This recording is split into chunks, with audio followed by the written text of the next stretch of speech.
blood comes. All right.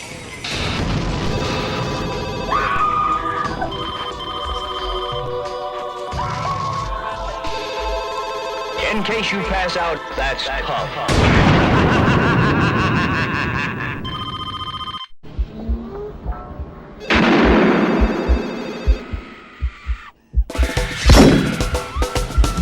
The year is 1996. The slasher film has lost its popularity thanks to a large oversaturation of films during the 70s and 80s. The genre needed new life. Just like he did with Nightmare on Elm Street, Wes Craven decided to step up and reinvent the slasher once again. The movie is Scream, and get ready to say hello to the Ghostface Killer.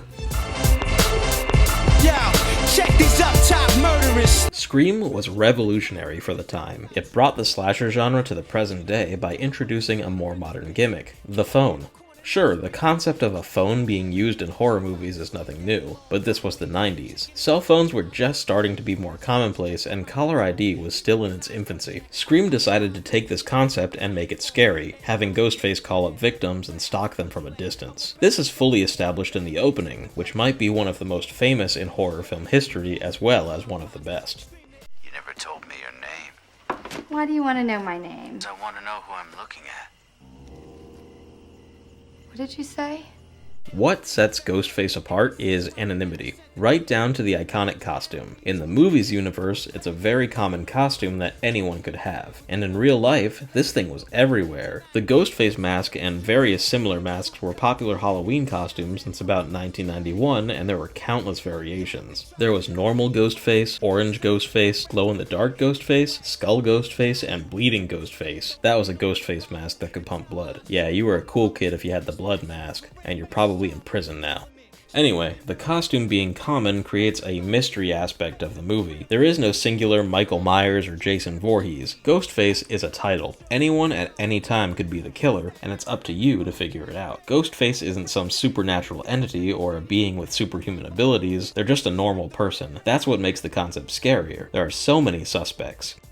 There's a formula to it. A very simple formula. Everybody's a suspect.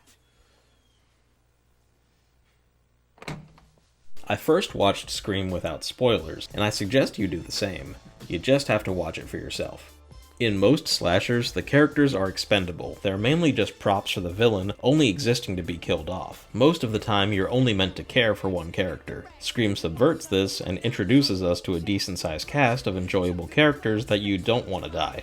Scream is a personal favorite of mine and brought new life into an oversaturated line of slasher films. It's both an homage and parody of the genre. Never, ever, ever, under any circumstances say, I'll be right back. Because you won't be back. I'm getting another beer. You want one?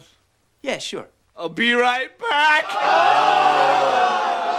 Pointing out cliches and name-dropping many classic horror titles. Halloween. Psycho. The Howling. Basic Instinct. Name the killer in Friday the 13th. The Exorcist was on. Silence of the Lambs. The Candyman. Carrie. Prom Night Revisited, man. It's all a movie. It's all one great big movie. It was incredibly popular, spawning several sequels and even a TV show. It would usher in a new era of 90s slashers with a murder mystery touch, like I Know What You Did Last Summer, and Scream's legacy of mystery killers can be traced up into the 2000s with films like Saw. I want to play a game. It's a great movie, proving that Wes Craven understood the genre more than anyone else. Check it out.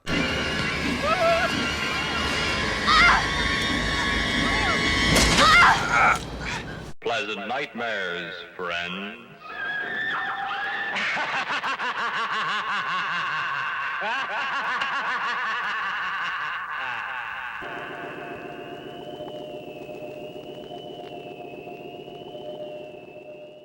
What's your favorite scary movie?